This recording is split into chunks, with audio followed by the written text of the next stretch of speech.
and there are men in the box, and it comes for Pablo Hernandez, and Pablo Hernandez scores a goal for Leeds United. Oh, goal, a goal, a goal. Yeboah, on he goes. Oh!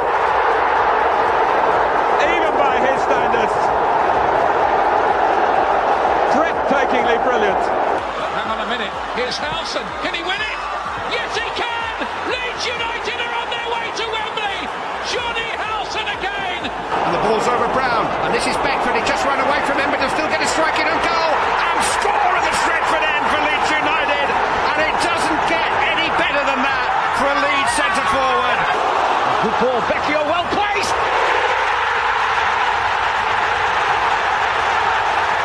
Leeds United draw level on aggregate! Well, the roof has just been lifted off Elland Road. What an incredible noise we are witnessing here.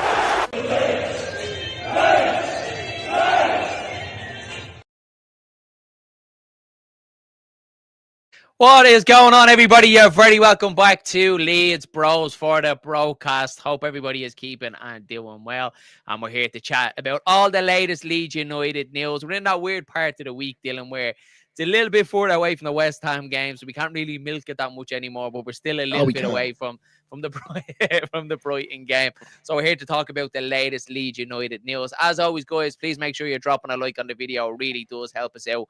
And if you're new here, make sure you're hitting that subscribe button as well. Throughout the course of this show, we're going to talk about Leeds United central defender Sebastiaan Bornauw, whose time at Leeds United has not started well, and a possible January move away from the club for him. Then we're going to speak a little bit about Brenden Aaronson and his numbers and how well he actually is doing for Leeds United. That doesn't meet the eye on the pitch. And then we're also going to talk about a possible January move for Leeds United for Coventry City's Haji Wright. That and much, much more. As always, guys, make sure you're getting your comments in the comment section below as well. Let us know what you want to talk about, because at the end of the day, Leeds Bros is a community for you as well. Let's check in with the brother. Dylan, how are you keeping? I'm good. I'm trying to be positive, motivated for just going to work in general. But other than that, I'm all buzzing because Leeds are back on Saturday. Yeah, really looking forward to it. Hopefully Leeds can turn it back around. But what else would you be at on a Wednesday talking to these lovely people and yourself, of course? I'm actually really looking forward to stream tonight, because like that, it's that like part of the week where it's like midweek. Obviously, now Daniel Farke's press conference is tomorrow now at 1:30, so we'll get a little bit of information. The likes of Willie Nanto, how's Okafor, how's Gabby Goodmunson. So I'm really looking forward to that tomorrow as well, as we look ahead to it. Let's be honest, Dylan, a tough and a big game down at Brighton on Saturday as well. We obviously come up against ex-Leeds United player Jorginho Rutter as well. So, yeah, it's one that really kind of wets the whistle, doesn't it, this weekend as well? And it'd be interesting to see if Leeds United can go down there and pick up any points. But there is a part of me that is a little bit positive about everything. We have Russ in the building. He says, evening, gents. Evening, Russ. Thanks for popping in, buddy. Danny Rumsey is here, as always. Says, evening, bros, evening, pal. Thanks for popping in. And he says, smash a like and subscribe. Please do that. That would be fantastic.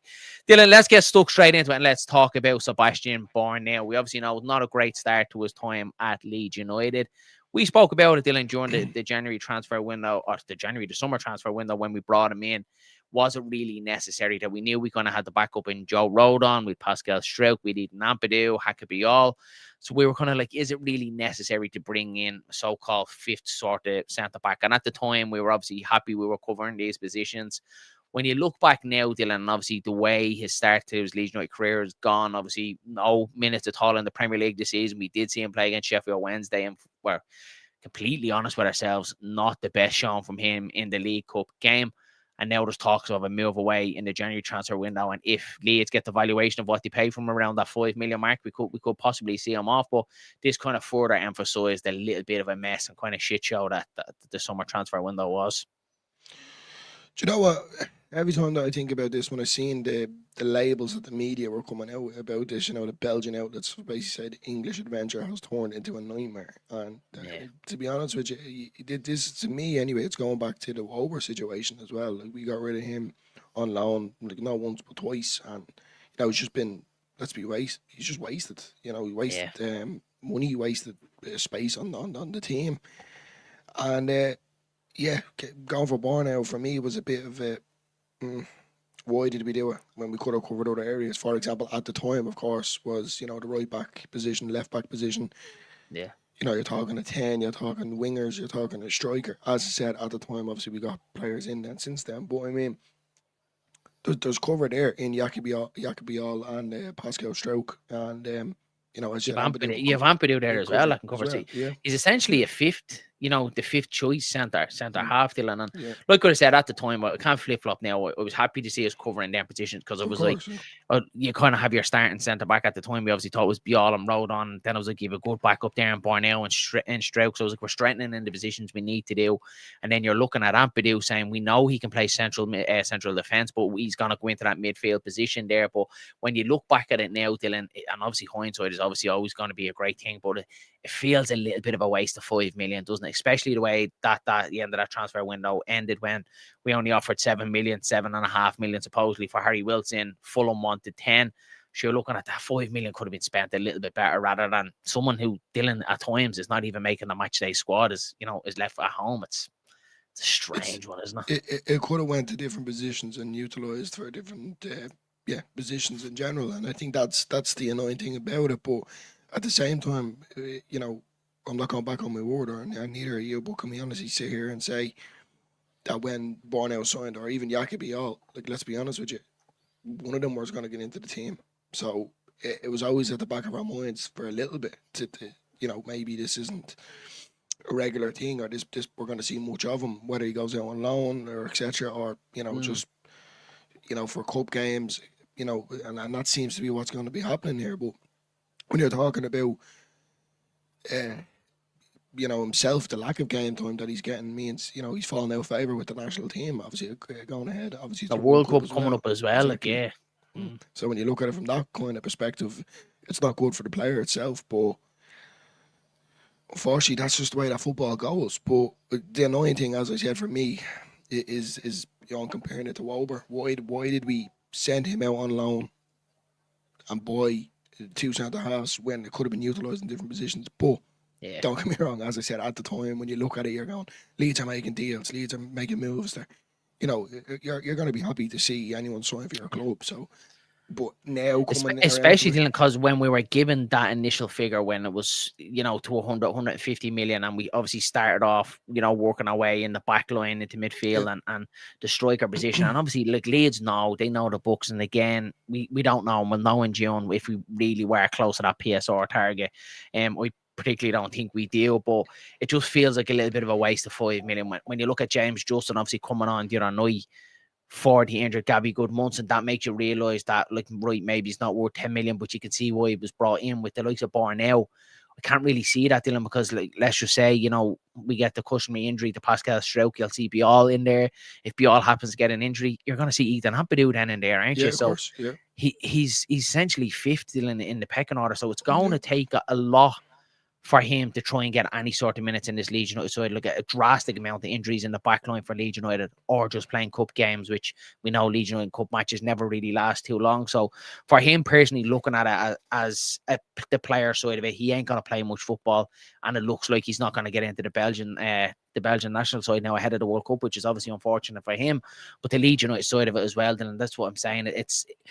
It only as the season goes on, you can look back at the transfer window and say how well we done, or how well it is. You can't really evaluate it straight away after a couple of games, but now you realise some of the transfers that we made were a little bit poor, Dylan, and this is one that I'd look at going, there was just no need for this whatsoever. So I would look in January, and as bad as it is, and as bad as we'll look on the 49ers, I think if a bid does come in from in January, Dylan, I'd be looking to offload them if we could get back what we pay from the 5 million, and then use that then in the January window then to get attackers further on. Of course, it's going to look to the 49ers, they have egg on their face, but they're going to have to suck it up for the good of the club, Dylan, and take Justin on the chin, because as you said, it feels very much like a Vober signing to me. It's just, he's not getting into the state side. You go back to the pre-season, obviously, he picked up an injury there, which, people have said it kind of put him as a setback. But as I said, if he didn't get that injury, I don't think it would have been.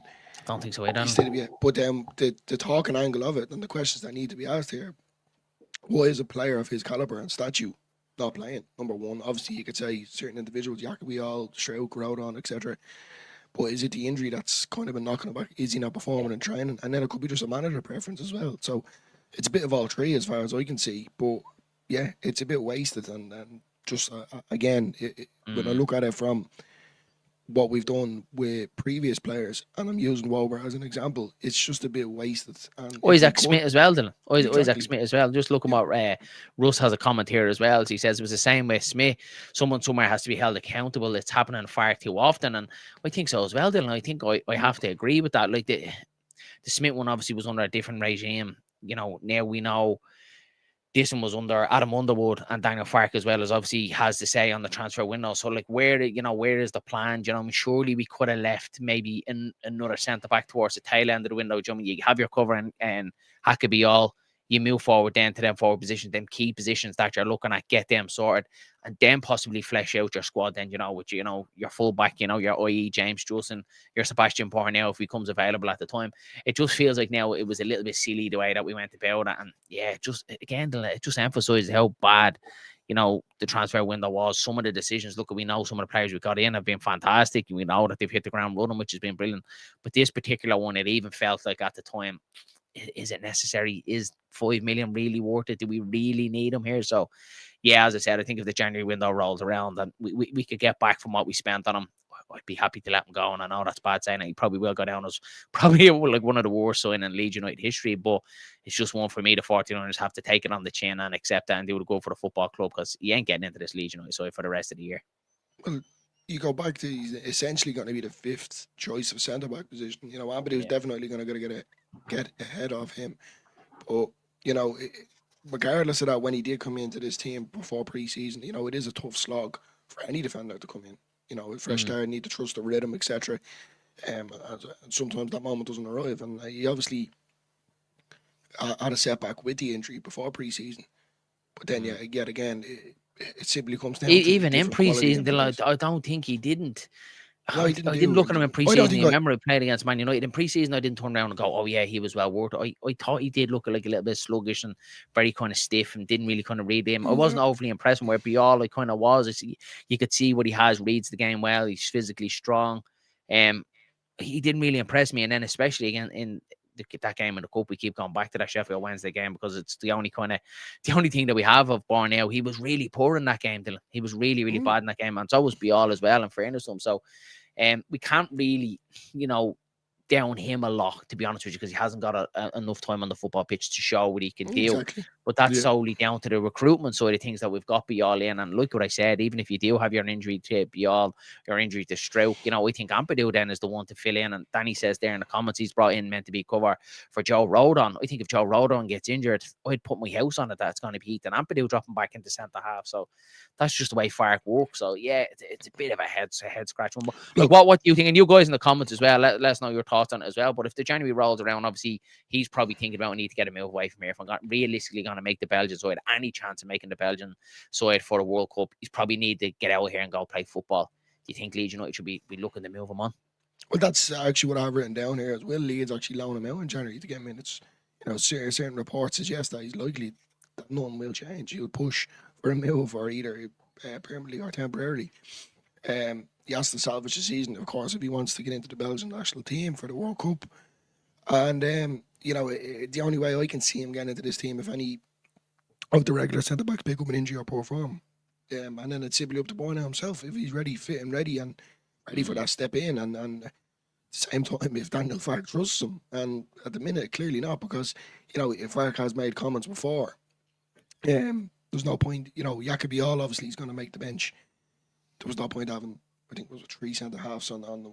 There wasn't enough room for him for another centre half, more or less. So that doesn't look good. For him coming in, and at the end of the day, like, no disrespect to the fella, he didn't play great against Sheffield Wednesday. We haven't seen enough of him. I can't be scrutinising him here because I haven't seen enough of him. But what I can say is he's simply not at it, because if he was, you want competition. Like, I'm a preacher for it. On LeedsBros, he needs to be getting in there. He needs to be trying somewhat to get into this team. I just don't see how he does, Dylan. And obviously, when we were, like, I was thinking about before we came on stream, that, like, you're obviously trying to think, like, what you want to say and what you feel about this situation. But to me, Dylan, and Mr. Whitesnake says it's a pants down sign, and it really is. I think Leeds United do have the pants down with this one, but that's the truth, though, Dylan. Is that I don't see how he gets into this lead side apart from in cup games, and it kind of feels like charity minutes. Then, do you know what I mean? And that's what I said. And unless it's absolutely detrimental and we're absolutely ravaged with injuries to our centre backs, it's the only reason why I see him play. And then it'll be interesting to see them, but. You have covered there, Dylan, and I think Ampadu like that is going to be a cover at centre back. So you have your Bial kind of floating there to kind of cover stroke, and you're always going to have Ampadu then to fill in there as well. And what would be the chance of Leeds United getting 3 centre backs injured? Like, do you know what I mean? So look at it. Go ahead. I think the next 3 or 4 months is definitely going to be pivotal. For him and his career, either he needs to force his way into this team, force his way out. But either way, whatever way it is, accept it. Yeah. Move on and plan for the rest of his career. Yeah, it'd be interesting. That's simple as that. Let's get into a couple of the comments here. Russ says the money spent on Bornauw, in addition to the money raised, if we had sold Melier, could have been used to strengthen up. Agreed. The horse has now bolted, and but what a farce! Oh, what a farce! Sorry, the horse is now bolted, but what a farce! And yeah, I agree with you. Mez is in there as well, and we spoke about at length, Russ, about our outgoings in the transfer window was something that really was kind of our Achilles heel, Dylan, wasn't it? I think the club probably expected a couple of the players to go, and maybe a couple of bids coming in for some of your players like Bamford to pay off his contract. Bid did come in from Meslier. I don't know why we didn't accept that. We would have been taking anything at all that was accepted from him, especially the year left on his contract. You'd be taking him and moving him on, Dylan, wouldn't you? Absolutely. Your Volber going on loan, of course. Volber going on loan. Could we not have tried to sold him? Like, could someone not, cough up 5-6 million for him to get him going?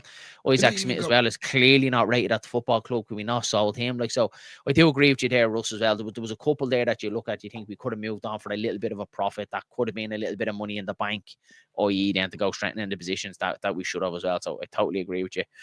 Emma Oliver says here, lads, it's an unfortunate situation with Bornauw, but we don't really know how good he is. Let's scratch the Sheffield Wednesday game. Everyone was piss poor that night. I think Saab could well come in useful. I hope so, Emma. I really do. At the minute, right now where we're sitting, it doesn't look likely from my point of view. I don't see how he does get in apart from the cup games. Or as I said, a load of injuries. So it'd be interesting to see. But I hope you're right. I hope he can somehow get into the squad. But then I think it'll probably mean loads of injuries. So I don't really want to see that either. Mr. Whitesnake says, I just want to get something off my chest. That clip of Samuel singing marching on together touched my heart and brought water to the lamps. Our future fan base is going to be awesome. Cheers. I really appreciate that. Steve, I really do, buddy. You've no idea how many times I've watched the back as a proud dad. I just keep watching it and watching it. It's class, and he's got loads of lovely comments across TikTok and across YouTube and our social media and all that as well. So yeah, class, and he's already dying to go back. He's just keep when's the next one. So class. Really appreciate that, buddy. Dylan, let's move on then. Let's talk about another possible January move, but it's coming into Leeds United. So a couple of rumours doing the rounds today. It is reported that Leeds United are interested in Coventry forward Haji Wright. We know him well from our time in the Championship, but a really useful player. We know how quality he is. Started off the season really, really well at Coventry, and has probably contributed to the reason why they're top of the Championship table. I think they're after beating a record as well of most Championship goals at this stage of the season since, I think it was the 60s or something like that. Don't 100% quote me on that, but they're goals galore at the minute, and he's a massive part of that. Dylan, what stats have you got? First of all, read us out some of the stats, how he's getting on at Coventry, and would it be a sign, and should it be a sign in that Leeds United should go after in January? So appearances this season, 13 games, 11 in the Championship and 2 in the League Cup. Racket up minutes, 895 minutes. Goals, 9 total, 8 in the league and 1 in the Cup. Assisted in 1, and shots in the league alone, 28. But then also Leeds are reportedly monitoring Wright with an eye toward a possible move in the January transfer window.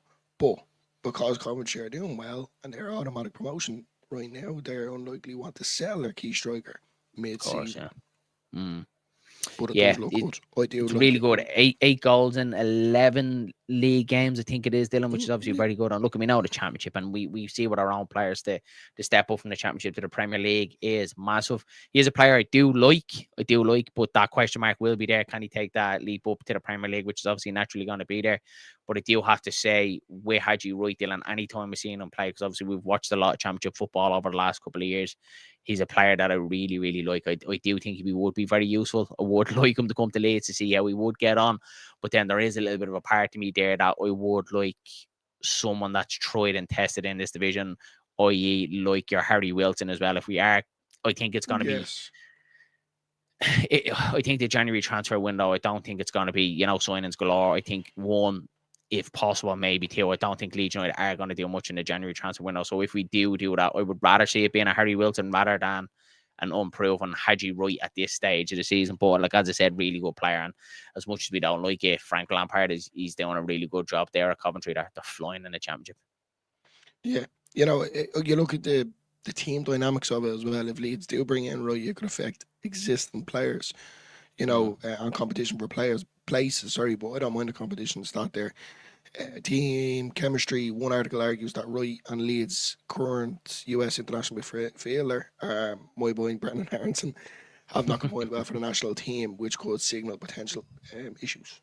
So, yeah, and I do. It'd be interesting to see, and it is kind of getting to that time now, isn't it? Look, we're still a little bit away from January, but we do remember this time last year in the Championship as well. Once it kind of hit that November period, there was a lot of talk of what Leeds United are going to do in the January transfer window, so it's kind of already starting to roll around again. Yeah. It only feels like we said goodbye to the summer transfer window. We've had a couple of weeks, and now a couple of the murmurs are starting to gather pace, which they naturally do, because you get clubs looking at, right, what do we need to do at the turn of the year to obviously propel us up the table, get us away from danger, push us on towards Champions League spots, relegation, wherever it may be. So you will have a couple of clubs looking to see who's possibly available and who they could possibly go get. So we'll see that over the next couple of weeks. But definitely one to keep your eye on. Interesting one. I said, do look Haji Wright as a player, but my opinion, personally, Dylan, I don't know about you, in the January window, I'd like someone just a little bit tried and tested, especially for this season. I don't think a gamble like that is worthwhile. I'd like to go with someone that has the numbers to kind of back it up to, And I'm delighted you said that, Darren, because I do actually have a little segment here of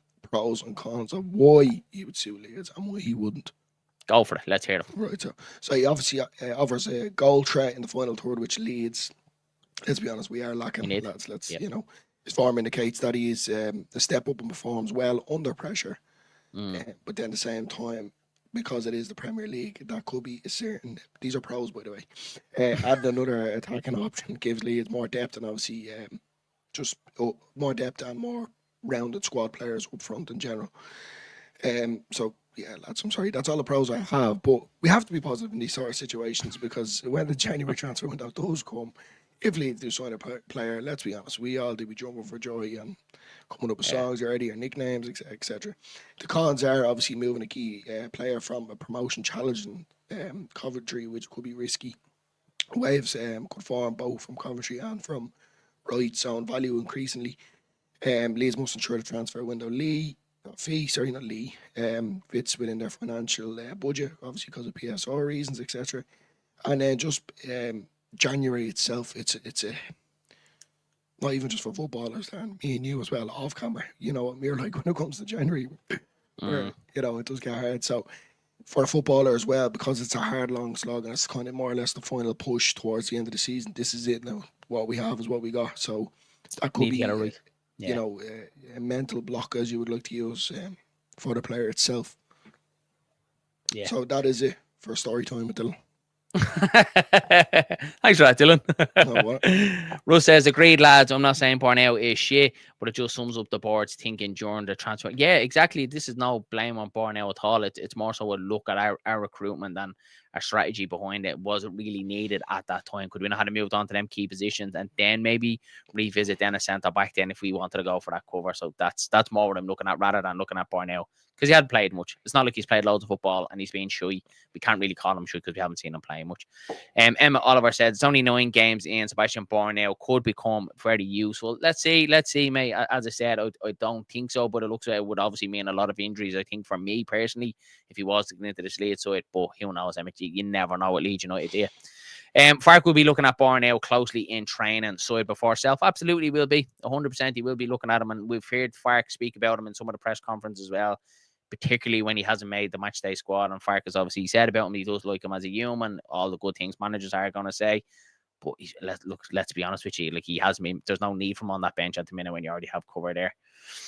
Russ says we definitely need to strengthen it in January, but it's not an easy as some think it's never is. That January transfer window is an absolute nightmare. You either get players that haven't played much and are looking to move away from the football club, or the club are looking at players that realistically you're not going to get because they're obviously, need them for the remainder of the season. It's always a very, very tough transfer window. An interesting one, but a very tough one to get anything done. Michael says, Haji Wright Sargent is more clinical when talking of championship strikers. We need an established prem striker, not a gamble. I'll probably disagree with you, Michael, to be honest with you, about Sargent. He's just a player I just don't like myself. His injury record is particularly poor as well. But our background staff could fix that. that was me just being sarcastic there. Now, just want to be. Just my personal opinion. I'm just not a fan of Josh Sargent. Anytime I've seen him play, he hasn't pulled up any trees for me. I know some people do like him, and some people have said go get him, particularly when we're linked with him in the summer. For me, just not for me. That's personally just my opinion. Like nothing bad against you, Michael, but not for me, Josh Sargent. No way. Well, look. Regardless, whatever player we're talking about, Haji Wright or Josh Sargent, it doesn't really matter. These are championship players. Can they take that step up to the Premier League? That's the question that needs to be asked there. Not about injury records, etc. And to be fair, I actually do like Sargent, but it's players in general. It's championship players, and we're not a championship side anymore. And look, Dylan, look at Joe Peru. Like we have the Golden Boot winner from the championship in our squad here.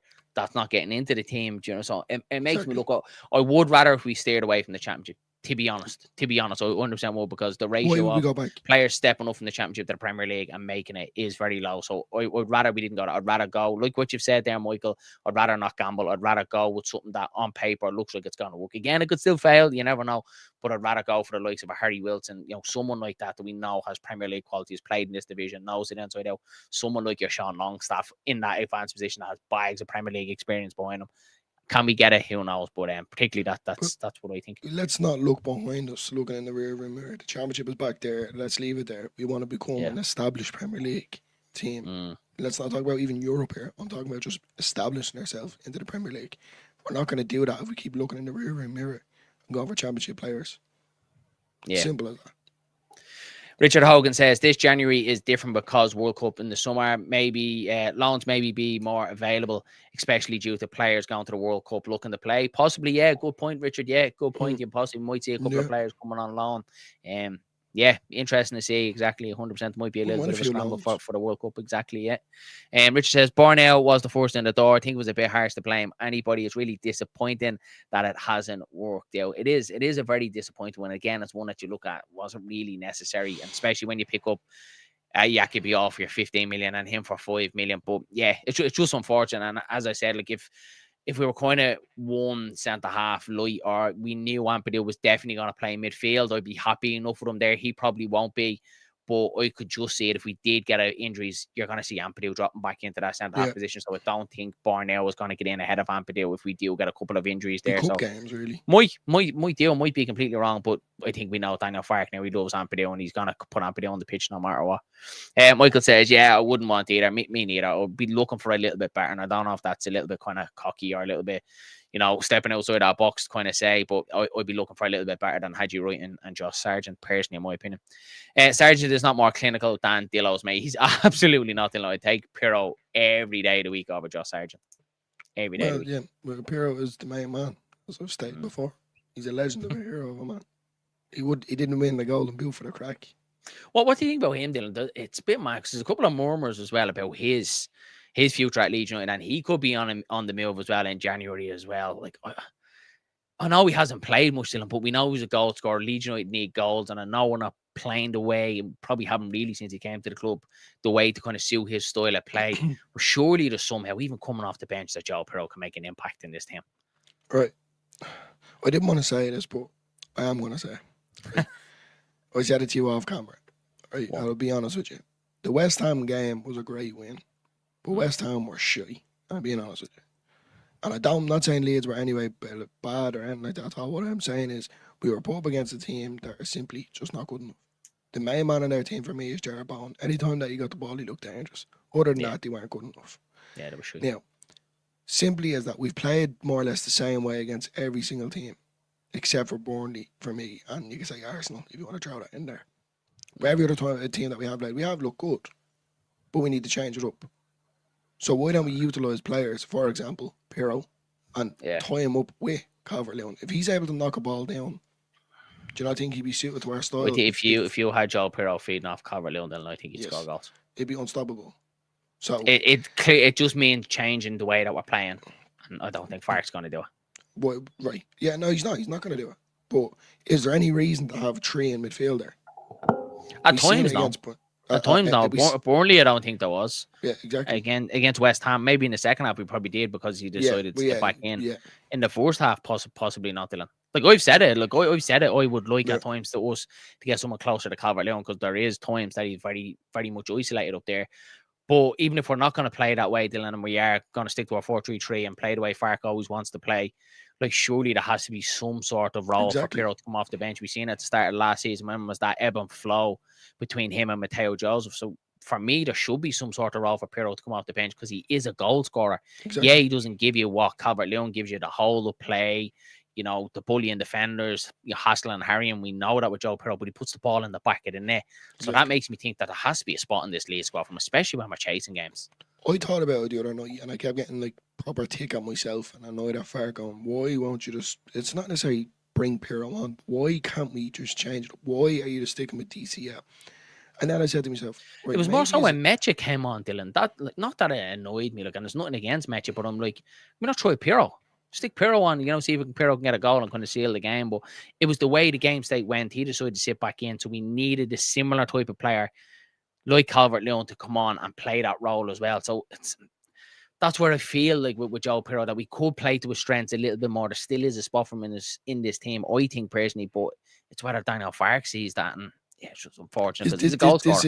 This is a wild statement, but I'm actually convinced because, as I said the other night, I sat up the other night in the bed just thinking about this. Is it a thing that Farke is holding out for, not necessarily to say guarantee our safety, but to know where we are in the league? It seems like he's, you know, we keep talking about this, let the shackles off, and he doesn't. We've seen it against West Ham. The second half was horrendous. Everyone was sitting behind the ball. There was no one going for it. So this is what I'm trying to say. Is it a thing where it's get the 3 points and get out of there, and then come, say, after January, he will start to shake it up? We've seen it last year in the Championship to a certain degree. Yeah. So that's where I'm kind of thinking, is he going to start utilising certain individuals, i.e.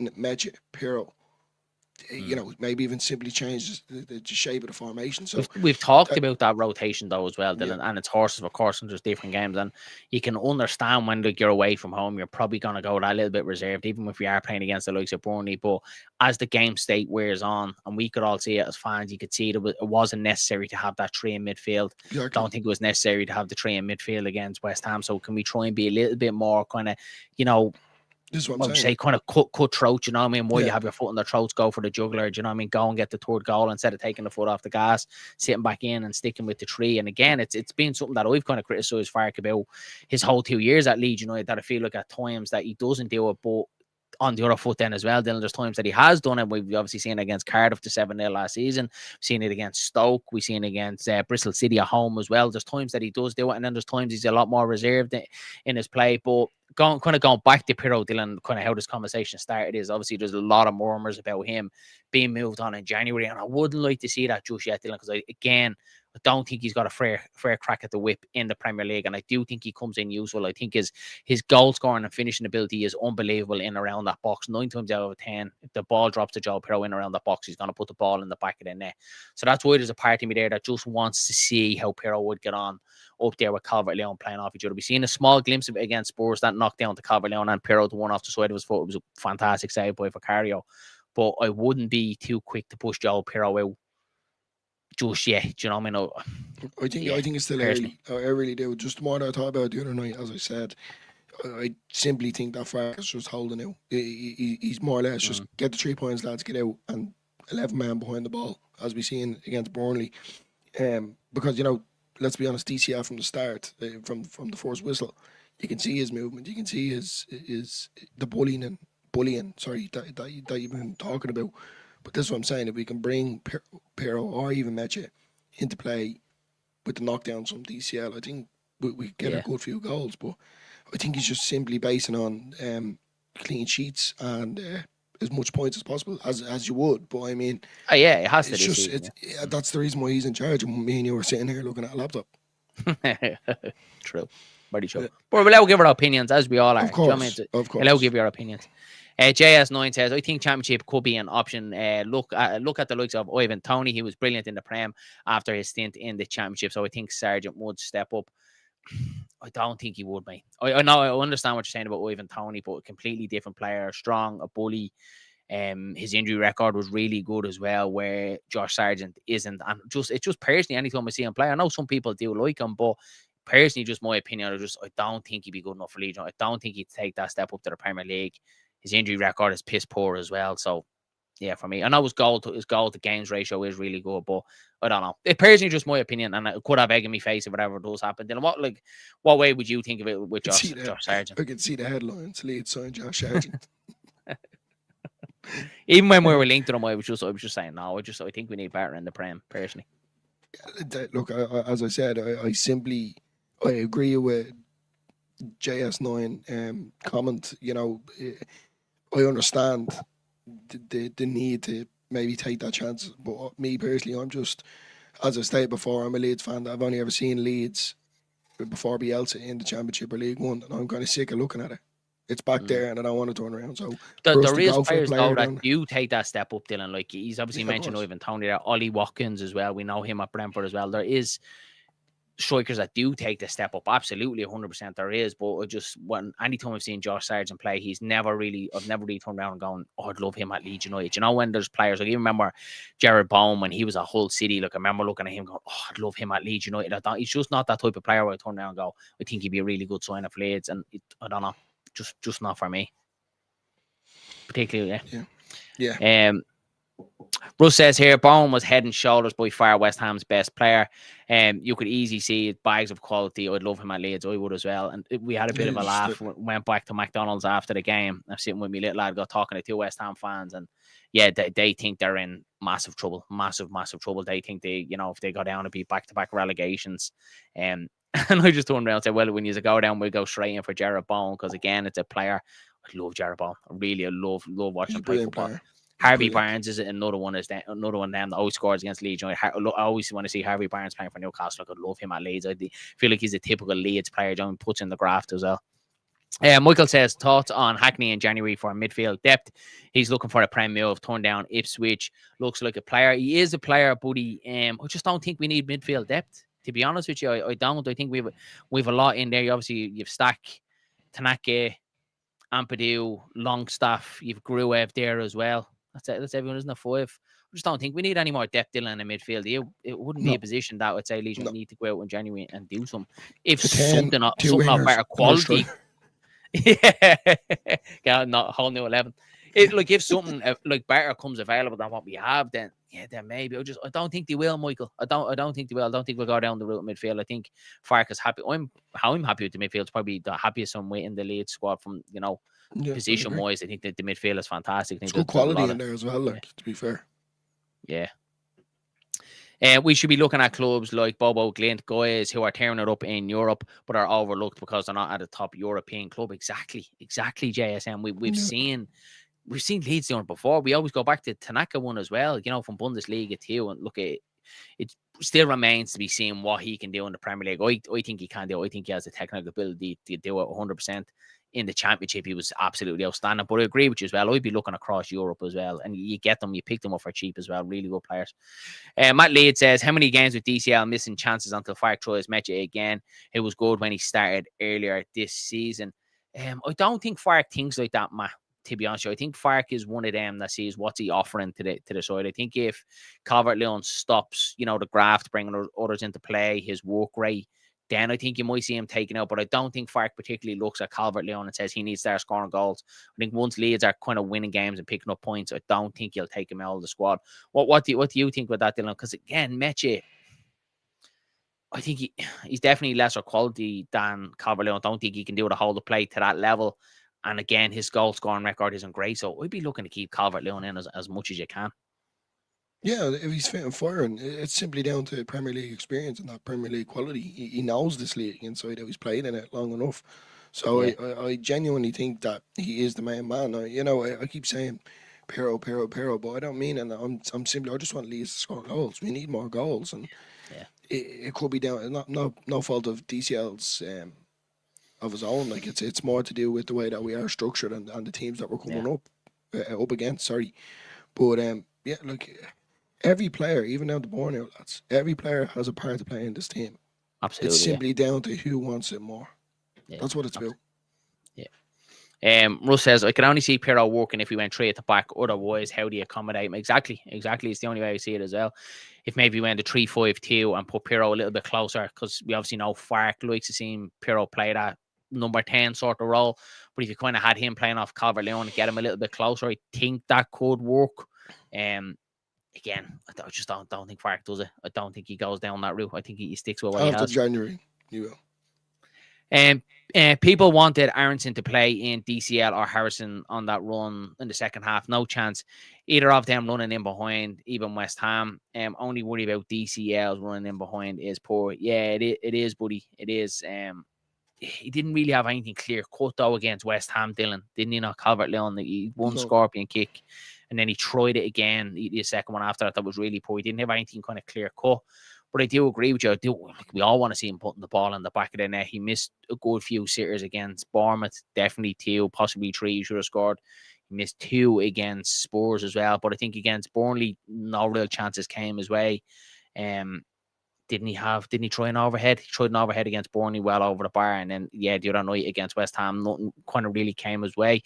But again, I do think it's because he's been left isolated up there and there's no real kind of clear-cut chances coming his way yet. So, but it's all around game, Dylan. We obviously spoke about it on player ratings, and in the comments and player ratings, if you haven't seen it, go check it out. There was a good discussion about Calvert-Lewin because Dylan thought Calvert-Lewin was poor in the West Ham game. He gave him a 6.5. I think I gave him a 7 or an 8. I thought he was fantastic. His whole play is brilliant. He works the back line. He brings others into plays. He's an absolute nuisance when you see him watching them live. So, I like Calvert-Lewin. I really do. I just want him to start scoring goals. We all do. So I wouldn't be changing it. My opinion, it wouldn't say necessarily changes, but he's doing the dirty work. He's doing the, I think it was just more the second half there. And when I look at that game, every time we got the ball, we won it back. It was going back to Perry. It was getting hoofed up to DCL. The man's not a machine. He was running for everything. And I think that's the annoying thing. I want to see more from the wingers. Okafor, DJ, obviously Nanto is injured. Aaronson had a fantastic game. I just want to point that out. I'm not saying. He was brilliant. I want to see more from the wingers. We've seen it last season with DJ, obviously Solomon as well. I know he's gone, but I mean, we need to utilise them a bit more. DJ with his pace as well, he can get in behind. Let's be honest with you, he's definitely in probably the top 10, probably quickest players in the Premier League. For me, anyway, I don't know about anyone else. So we need to start utilising him. We've seen it when he does come on. He's not doing his full power, if that makes sense. It's like he's not in sport mode. He's just in cruise control, if that makes sense. And I want to see a bit more from him as well. This is his season to really step up and show what he's about. And but at the end of the day, it's different players and mindsets and just family issues, etc. You never know what goes on. Richard says here, lads, I've heard Harvey Elliott's time at Aston Villa isn't going well. Would he be somebody we could take on short term if his current loan was cancelled in January? I do like Harvey Elliott, to be honest with you. I do think he was a good player at Liverpool. Again, where does he fit into this Leeds side, this Leeds system in particular, I think would be something I'd look at. He obviously was kind of, Klopp at times could have played him as an advanced sort of a little bit further forward. At times he played him out on the wing as well. So maybe if Fark looked at him as someone that could do a little bit on the wing, possibly in the number 10. But maybe who knows? And the wages side of it will come into it then as well. And be interesting to see what Liverpool want to do with him as well. So possibly Richard, maybe. Russ says Sargent isn't good enough. Simple as that. If he was, he'd already been snapped up by somebody. We need to sign higher. We need to sign higher and sign a better quality. I agree as well. For me, I don't get the Josh Sargent love affair with him and Leeds fans wanting him. not for me. Bob O'Glynn, striker Casper Yu is 6'1", fits the criteria. 24 games is played in 2025, 17 goals, 5 assists in the league. I think Europe has 14 games, 7 goals. 24, 25. Maybe you should be in the recruitment team, JS, and you should be in there signing players like this. But really good record. I would look more so at the European football side of it. 14 games, 7 goals is really good on 24, 25 years of age. So possibly, but definitely a player that I am going to check out now after this, JS, because I love hearing about new players like that when people recommend players that you don't know, you don't see. I love going and checking them out. So I'll definitely check him out after that. Cheers for that shout out, buddy. Michael says Okafor looks brilliant. I like the look of Okafor. I really do. And I do think if we can keep him fit, get him up to speed is obviously a massive thing. I think you would see him getting better and better. It just feels like injuries are just kind of starting just to creep in here or there, dealing with Okafor. But I agree with you. He's definitely the most creative player on this side, the most exciting player, I'd say, in this Leeds side. DCL, his best season was 4 years ago. So I feel goals he will score, but his conversion rate will be too low for what we need. But he is dependent on strikers like James and Okafor to supply as well. Yeah, look, we are putting a lot of crosses into the box still, and I think Leeds have the most crosses into the box in the Premier League this season. We definitely had, I think it was 18 or 19 against Burnley cross into the box, and it's something that we haven't usually seen at Daniel Farke of putting the ball into the box. We've very much kind of working our way in, but this season we've seen that change, obviously, because the personnel that we have, the bigger lads, and our recruitment in the summer. So we are putting a lot of crosses into the box, but we're just not seeing DCL get on the end of that. But that probably comes down to quality of crossing. You can look and say we've 18 crosses into the box, but why are they good quality? Why are they going there? Why are you giving them a chance? Yeah, well, why are you giving them a chance to kind of get on the end of them? i.e., look at the one in the first half against West Ham when he whipped it across. It was Brenden Aaronson, and the ball was way behind him, and he obviously tried to do an improvisation with the scorpion kick. So it's the quality of crosses into the box as well, Dylan, isn't it, that need to be better to kind of lead Calvert-Lewin on, because there's no doubt about it in the areas and in the box, he can score goals. I think we need to score more goals from it, but the positive I will say about it is Rodon is bringing that to his game. Sean Longstaff has a great whipping ball on him, so there's definitely been improvements over the last probably 3 or 4 years, especially with having a set-piece coach now as well. So I want to see more from it because of the height of stature that we have in the midfield or up front. So, we need to start utilising that a bit more, but like I can see improvements. I think Rodon is a perfect example. Mention him again. We've been crying all about it. We've been saying it. Why isn't he more in the box? Why isn't he getting head onto it more? He's doing it for his national team, and he's doing it for Leeds. So up from here, definitely not backwards. Russ says DCL's moving this top draw, but he's not getting fed enough. We could have Ronaldo up front, but don't give him the ball. He's not going to score goals. Exactly. Strikers like Calvert-Lewin feed off good quality balls into the box. So I agree with you as well, Russ. It's the quality of crosses and balls into the box to Calvert-Lewin that needs to be a little bit better as well. So yeah, definitely agree with you there, mate. Let's get through a couple of more of these comments. Sargent had offers Wolfsburg 20 million, but Sargent turned it down. I bet he regrets that now. Norwich second from bottom. Only Wednesday are lower. Yeah, that was a bit of a mad one as well, because I remember Wolfsburg coming in from. I do think he probably would do well in the German league. I just think, I don't know, in the Premiership, I don't know. It just feels like a flop to me. Shane says, home late, how you doing, lads? Looking forward to the game on Saturday. All Leeds, aren't we? We're doing really good, pal. Really, really good. Just having an LG mic here tonight, chatting about the latest Leeds news. And looking forward to the game on the weekend as well. I really am. Going to be a tough game down at Brighton, but one I'm definitely looking forward to. And yeah, just to shout out actually before we do, myself and Dylan are going to be doing the watch along this Saturday in person, so it's going to be something a little bit different. We're going to do it together, and on Friday night our previews we're going to do it together this week as well. So Dylan's coming down to me Halloween night, so so your Halloween night we'll do your match preview and your watch along this Saturday. Dressed up as Spider-Man. Richard says, any word on when we might see Nanto back on the pitch? I was having a look. I was doing a lot of digging today on Nanto, Richard. Nothing as of yet. It's going to be Daniel Farke's press conference tomorrow to obviously let us know, and hopefully, fingers crossed.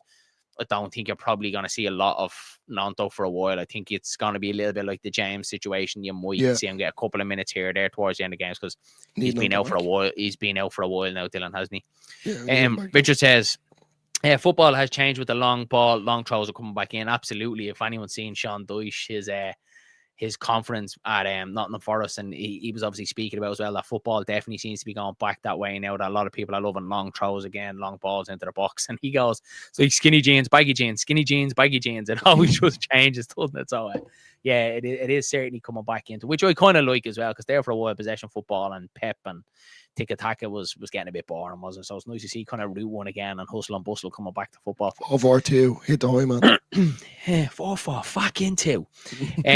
I wouldn't buy Sargent for for €20. Never mind 20 million. Me neither. I'd just smell a flop all over it. DCL header attempt in the second half was bad. Looked like he might have tripped. I do like his hold up play and his heading ability. I do. Yeah, I don't know what he was trying. It was like he tried another scorpion kick or something. I don't know what he was at with that one.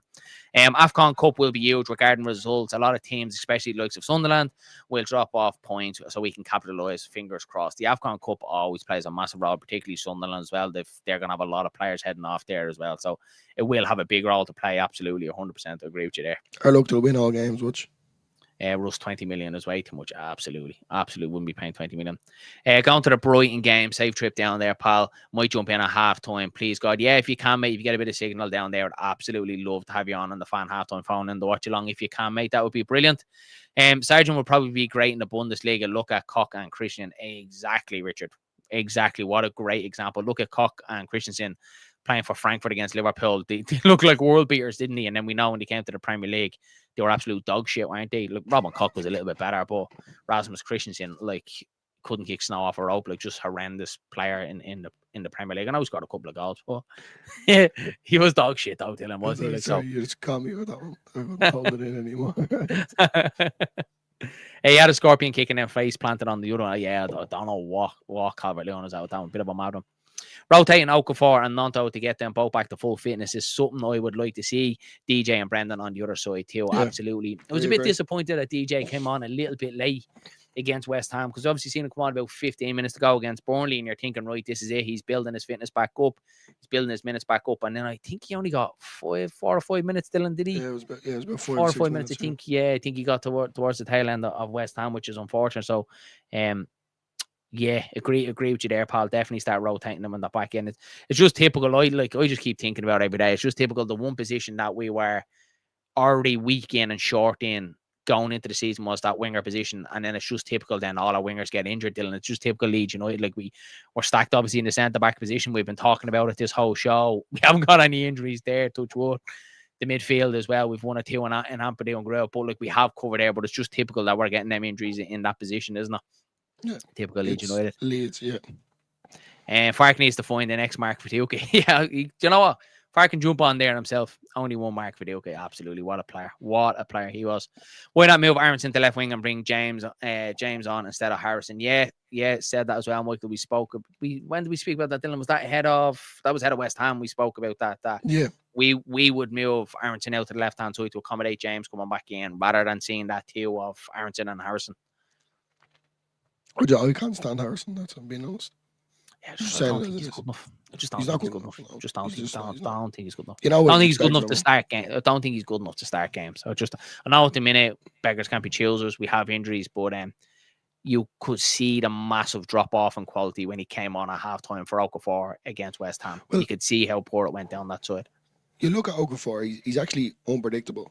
Harrison is very predictable. He either goes in on his left and he whips it in, or he goes back to his left back. You know what I mean? Yeah. I'm not being smart, lads. Anyone can do it. I could do it. I know two got me knees. I'd like to see you try.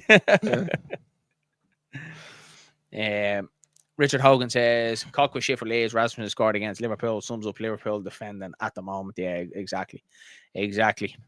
Don't see any reason why we can't buy 3 points against Brighton. We definitely won't be looking... They definitely won't be looking forward to playing against us. I guarantee that. I think that they might be playing now as we speak. Yeah, I think it's going to be tough down at Brighton, Russ. I do.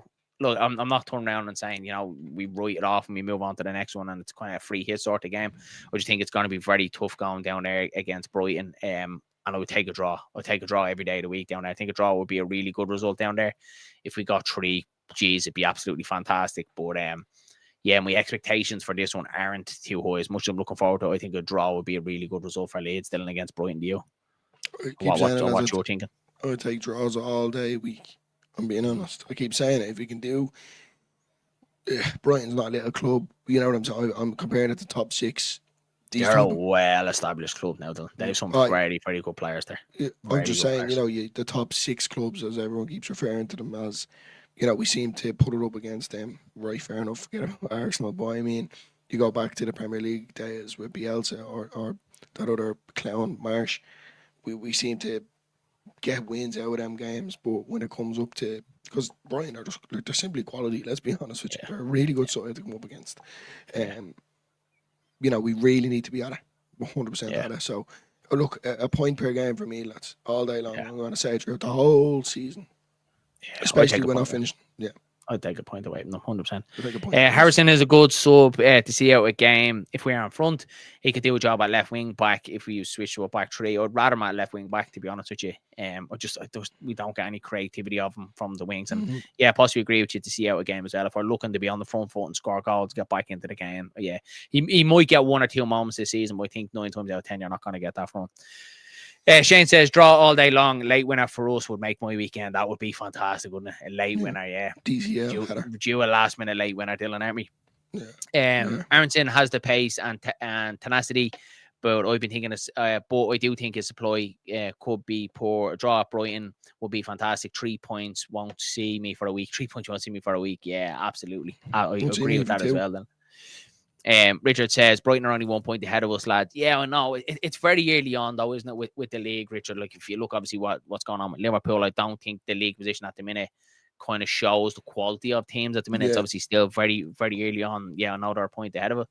Look, I'm not saying we're not going to win and all that. I just think it is going to be a very tough game down. I think they're a quality opposition away from home in the Premier League against an established Premier League side. I don't think a draw is a bad result. I think if you can get out there with a draw, fantastic. And then you move on to Forest. And Forest then is a game that I look at as a winnable game on paper this season. But I'd love to see a win. I really would. It'd be absolutely fantastic. And like what JS9 says there, it would absolutely make my weekend. So hopefully. Every game is tough, gents. Look at the point of game. Exactly. Every game is tough. Yeah, who knows? And hopefully Brighton have an off day and Leeds United can have an on day. Mr. White Snake says a win for me down at Brighton. What are you thinking, Dylan? Maybe it's just me. I think Brighton are a quality side, well established side, really good players. And I think a draw would be a really good result. Love us to take all 3, but I think it's going to be a tough game. Very tough game. I'm not going to say. I'm not feeling this one. I'm not coming up against Georgie and all that as well, isn't it? Like, it's just written in the stars, lads. I'm being honest. I don't want to say I'll never bet against Leeds. Prediction, I'll probably say Leeds to win, but I'm a bit nervous for this one. I'm not going to buzz. I love the positivity though from the lads. There's a lot of positivity there. If we do beat Brighton, then only thing I see is Brighton is the bottle job of JD. Come on, Leeds. Look, I hope so. Love the positivity from you guys. Mr. Whitesnake, love your optimism. Please, God, if we win, I'm going on the lash big time in Brighton. Tony Clark says Brighton will be tired, lads, have injuries already. Yeah. Look, it'd be interesting to see. Look on paper, I think it's going to be a tough game, Tony, but we'll see what happens. Dylan, let's talk a little bit about our American boy, Brenden Aaronson. And we have to bring him up here, Dylan, because we probably both have to hold our hands up at times this season, especially last season as well. We've bashed Brenden Aaronson, let's be fair, at times about his game, and it's nothing personal against him. And we always say that. We always say it's nothing personal against Brenden Aaronson or any player. Never is nothing personal, because if you don't do well for Leeds United don't do well, and that impacts us. So we want every player to do well. But Dylan, he's been asked to do a role this season that's been totally different now in that right wing position, i.e. because of the injuries that we have. It hasn't started off great, but the last couple of games he's certainly grown into that role. We've seen him against Spurs. In my opinion, Dylan, by far the best game I've seen him play for Leeds United. His best game in the Leeds United shirt. He was everywhere. He was absolutely fantastic. He's kind of set that bar now for me that he has to try and meet that every single week to try and reach that level of performance again. He was absolutely brilliant. But he is in there, Dylan. It was very interesting stat that was out today. So not most chances created, but key passes for chance creation ratio. Brenden Aaronson is the top in the Premier League. So them key passes that he's playing forward, and obviously look, we're not finishing them off, so we could have a lot more assists than what he has. But it's an interesting one, Dylan, and it's something that doesn't really meet the eye until you look at the stats and going, he actually is doing a lot better than what we realise or probably what we see. Well, the running aspect of it, yeah. And as I said, West Ham, I thought he was absolutely phenomenal. I didn't give him player of the match for me because Rodon has just been there every single time. Even when he has dropped, he's still been, and you look, I'm going to kind of throw you under the bus here, Darren. You've said it, you've said it numerous times. If Brenden Aaronson gives you this, probably 1 in 3 games where he plays good or does something good or gets an assist or gets a goal, and he drops it down 2 or 3 games later, then he's the same. But there's been a little bit of an improvement each and every game, so he's been a bit more consistent. And simply with that stat right there, it's working and it's paying off. Now let's add goals. Keep improving and keep doing what you're doing. But respect, but nothing but respect, because let's be honest, me, you, other Leeds content creators, people that are watching his fans, he's probably even got it off friends of his or even the players himself, that he needs to improve. And to be fair, like, with the injuries that we've had, he's stepped up and he's done what he's needed to do. So, nothing but praise for the fella at the minute. I hope that he keeps going, and I hope that he just, you want him to, he seems like he's enjoying it a bit more. It's like the monkeys off his back. When he scored that goal, he ran straight to the crowd, tongue out, kind of, it meant a lot. So I love that. Just prove me wrong. That's all. And it's been small little improvements in him as well, Dylan, because we seen particularly the Bournemouth game that I was over at in the first half. You could see he was getting forward a bit more. Again, not from what we want to see of him. But in the Spurs game, Dylan, I remember in the preview, we spoke about it with Jam as well, and we were saying that we just want to see him take the ball a little bit more kind of on the half turn. He is that type of player. This is going to be... He gets fouled very easy, Dylan, doesn't he? He's one of them players that he's nippy, he can go past you, he draws fouls, doesn't he? So I want to see him kind of go at his defender a little bit more and try and draw them fouls, knock the ball past, get clipped, go down, win frees in around them positions, in around the box, go at them. There was times that I felt like he was trying to, hold the ball up, and trying to, hold his man up and bring others into the play. He's not that type of player. He hasn't got that ability to do that. So I kind of wanted to see him take the ball more in a half turn and kind of go at the players. And we've seen that against Spurs, Dylan, that he was driving at them. He was looking to get forward. He stayed out a little bit more wide. He was linking up a lot better with Jayden Bogle. So it was a fantastic performance, Dylan. And as I said, now he set that bar now. It was a performance that I didn't think Brenden Aaronson had in him. But my God, did he surprise me. Now he set the level and he set the bar now for me. So I have a lot higher expectation now from Brenden Aaronson. I wouldn't say he's completely won me over yet. Works his heart out every single week. The question of his ability, scoring goals and setting up goals are still always going to be there. But if he can keep that showing up, Dylan, to even a bit of what we're seeing against Spurs, like, that's what we need. You can't take it away from him. It's great to see, and I'm saying this with a smile on my face because as we said before, and everyone knows that watches LeedsBros, me and you have been very vocal about Brenden Aaronson. As you said, he goes down too much or he holds onto the ball. You'd be watching it live and in your head you're going to say, give it. Then all of a sudden you're saying it out loud, give it. And then the third time you shut down, you're going, what are you doing? So a little bit quicker. Just things like that, he's obviously working on it, and he's clearly working on the shooting ability as well. So he mentioned that, Dylan, actually, as well. I meant to say that when I was speaking there. He obviously mentioned in his post-match as well that it is something that he's been working on and training, that the managers told him he needs to work on his finishing. So it's working. I don't know if the one against Spurs you could really put down to finishing. When you're 6 yards out, you're hoping he's putting the ball in the back of the net from there. But he obviously had one from further out the drive from midfield that hit the crossbar deflection as well. So 3-1 Leeds. 3-1 Leeds and Saturday. Brenden Aaronson to get a hat-trick. Jesus, could you imagine? Yeah. Could you imagine that one? Let's get into a couple of more. The comments are flying in here now, Dylan. JS9 says, this year is probably the hardest and the toughest and the best it's ever been. So top 4 are losing games. Even look at teams like Bournemouth, Sunderland taking out Chelsea. So any team can win at any day. And isn't that so good to see? So good to see. I absolutely love that. It's not just on paper what you see, your top 5 or 6 in the Premier League or City or Liverpool are going to win it, and could always turn out like that, but it's so good to see. I'm actually happy for the likes of Sunderland. I know some Leeds fans aren't, but coming up this year, I wanted all 3 promoted teams to do well, just to kind of shove it in all the pundits' face, because everyone and all opposite. I don't even mind, Dylan. If the rest of them, like if you see the bottom 3 that are down there say go down, I would be delighted with that. Of course, the priority is Leeds United to stay up in this division over anybody else.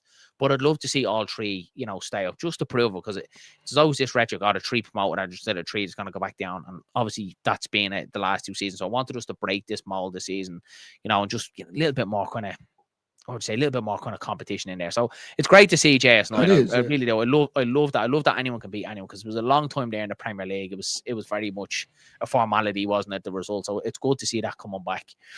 Aaronson is Marmite, but the bloke plays his heart out. Gotta love the kid. Absolutely. He leaves 110% on the pitch. Sometimes is the quality not there? Absolutely. You can't take it away from his effort. Dylan spoke about that.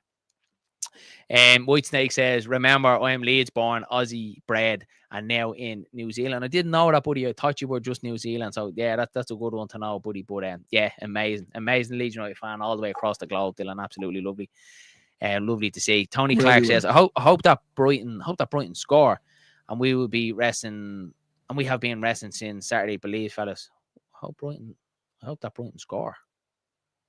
I hope they don't score. I hope they don't score, Tony. I don't know what you mean with that, buddy, but I fucking hope they don't score. Realistic optimism, says Mr. White Snake. I like Aaronson. Can see that he plays for the badge. You have to respect that. I think the guys like him will be the reason that we finish strong and safe this year, because he has a lot to prove this year. He does, Dylan. And when you look back, the last time we were in the Premier League with Brenden Aaronson in this team, you could see he was knackered, Dylan. Can't you? Like, we seen it at times last year towards the tail end of the championship as well, because he didn't play a lot of football. Where was he? I think he was at Union Berlin, I think, if I'm not mistaken. He didn't play a lot of football for them. He comes back to Leeds United, essentially played 46 games, and you could see towards the tail end of the season, you could see him kind of lagging a little bit in games. So there is probably going to come a stage of this season in the Premier League where Aaronson is going to have to be rotated, and that's when you're hoping the likes of Dan James, Willie Nanto, Okafor are all fully fit to kind of cover in there. But for what he's doing at the moment at the start of the season, it's brilliant, really, really good. It's there now. I'm just being more critical now. You need to keep that performance up. I don't expect it every week, in the sense, like, as you just stated there, you know, he's going to be knackered. But you need to keep pushing on. You need to be fine week in, week out. And if he's including goals to his game, we're all on a piss up. Mr. Weak Snake says, she's a tongue tie there. Hard work beats talent when talent doesn't work. We're Leeds United, and we are united in our goal. Side before self every time. Unity in belief that we can achieve our goals and dreams. Get you in the dressing room. Get Steve in. Get Steve in there. I'll run through a brick wall for you, Steve. Steve, I want to hear that when I get up in the morning for work. That's the sort of stuff I want to hear. You should have that now in the dressing room, Andy, when they walk out, and there's a picture of Steve, Mr. White Snake's quality in the dressing room. Shane says, let's just hope that we show up and play the way we did against Everton and Newcastle. And yeah, I know that was at home, but we were due a good win away. We are. Obviously, Wolves was a good one away from home, but they're kind of dog shit as well, aren't they? But I know what you mean, Shane. A performance. We need a performance there, don't we? Good performance away from home and a nice away win. Away win at Brighton would be fantastic. Really, really good, especially after that little bumpy road we went through after Spurs. Matt Leeds says, this is also the first time Aaronson has had a manager for more than a season to improve him, and he's still only 24. That's mad, Dylan, isn't it? Like, when you look at someone like Aaronson, it's easy to forget, Dylan, how young some of these players are. And essentially, he is only coming into the prime of his career at the age of 24. He's not even there quite yet. It's usually, 26, 27, 28, the prime of his career. He's still very young. Yeah, young buck, yeah, as we say over here in Ireland. I'm really liking him at the minute. I have to be honest. I didn't think he would be the voice around Leeds or the hype around Leeds at the minute, but he's proven us all wrong. So, as Steve, sorry, I just couldn't get Steve's comment in my head there, because honestly, I'm going to read that comment in the morning when I get up for work, just to motivate me, to be honest. So 10 out of 10, honest to God. Love that. Can't knock Aaronson for his effort, but I'm just ruthless. I want goals, and I want us to have better. I just don't think he's good enough. I want better. Yeah, there is that side of it. I'm kind of made me peace with the Aaronson thing at the minute, especially where we are at the season. Most that we have what we have, and I want him to be the best that he can and probably overachieve with the quality that he has, buddy. But I totally agree with you. We do need better for Leeds United, but we have what we have now at the minute, isn't it? And you just want him to overachieve, Dylan, from what he's doing. Mr. Whitesnake, so I agree with you. Let's just hope our workhorses show up. Let's hope they do. Finishing is our downfall. We are dominant. We miss our chances. We need to take them and then get our killer instinct to finish sides off. That's the nail on the head, Dylan, isn't it? From Whitesnakes, is it like we spoke about our chances? We are getting a lot of opportunities in games. It's taking them earlier on. don't be conceding that first goal, which seemed to come a little bit of a thing for Leeds United. We were conceding that first goal. And like that as well, the killer instinct as well. That's a big thing for me, Dylan, is that when someone is down, or something that was betting to me when I was coaching and playing football, Dylan, you know that as well, is that when the team is down 2-3-0, you go for the juggler, you don't stop, you don't take your foot off the throat. And there's times we see that with Fark taking the foot off the gas a little bit. It's just, as I said, it's very annoying. Use Burnley, for example. The second half, we just sat behind the ball, trying to hit DCL every single time. Push them back, as opposed to them pushing us back. You know, we're dominated the game. We're winning. So why are we acting like we're losing? Or why are we acting like they're, you could say, the attacking team that's going to score a goal? And, you know, at times it works, sometimes it doesn't. But thank God it works against West Ham, because let's be honest, they were shit. Sorry, they were dog shit. They were. West Ham are poor.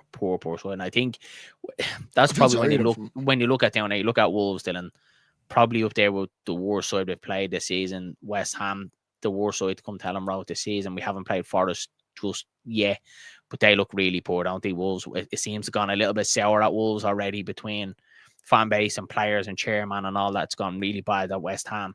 Same thing at Wolves as well. We've seen it there at the weekend with their manager as well, over at the fans. It got a little bit nasty as well. So you can see the cracks there, where you look at the promoted sides. Obviously, us, a little bit of a wobble there. You small minority of the fan base wanted Fark out. You have Burnley, who seem to be doing well. You have Sunderland that are doing fantastically well as well. So it's good to see them. Not obviously look on them, but like for the promoted clubs.